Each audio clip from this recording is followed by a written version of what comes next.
Baik, selamat pagi. Hari ini kita akan membahas mengenai e-commerce ya. Untuk e-commerce, pembahasan kali ini mulai dari pengertiannya, kemudian konsep dan perkembangan e-commerce serta ruang lingkup e-commerce.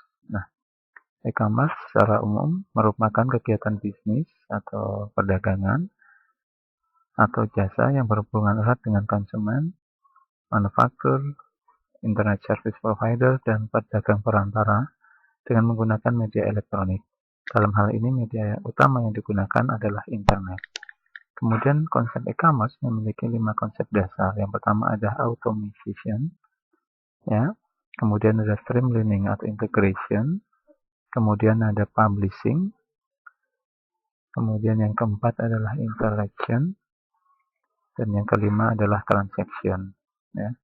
Nah, kemudian perkembangan e-commerce di Indonesia itu ada di Indonesia, kemudian perkembangan di luar negeri ya. Nah, yang di Indonesia ini dipengaruhi beberapa. Yang pertama adalah kultur. Kultur di sini karena masyarakat Indonesia masih belum terbiasa dengan belanja katalog, jadi masih sering melihat barang, menawar dan sebagainya ya. Oke, kemudian kepercayaan. Jadi jual beli di Indonesia itu harus berdasarkan kepercayaan dan ini masih sangat jarang gitu ya. Oke.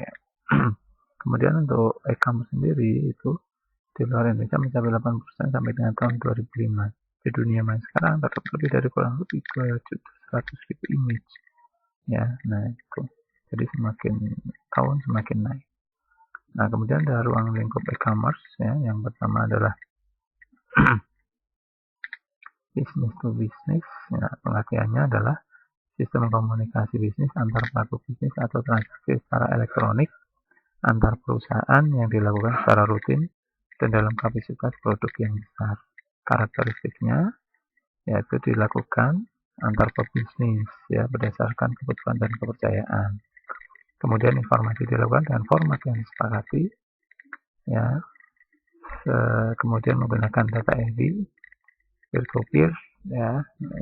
Kemudian business to consumer, komunikasi bisnis antar pelaku bisnis dengan konsumen untuk memenuhi kebutuhan tertentu. Nah, karakteristiknya ini informasi disebarkan secara umum, kemudian pelayanan bersifat umum, kemudian berdasarkan permintaan, dan pendekatan yang dilakukan berdasarkan client server. Ya. Kemudian consumer to consumer merupakan sistem komunikasi dan transaksi bisnis antar konsumen untuk memenuhi kebutuhan tertentu pada saat tertentu. Karakteristiknya yaitu bersifat khusus karena transaksi yang dilakukan hanya antar konsumen, seperti lelang barang. Internet dijadikan sebagai sarana tukar-menukar informasi tentang produk, harga, kualitas, dan pelayanannya. Konsumen juga membentuk komunitas pengguna atau penggemar suatu produk, sehingga jika ada ketidakpuasan suatu produk, maka akan segera tersebar luas melalui komunitas tersebut. Demikian, terima kasih.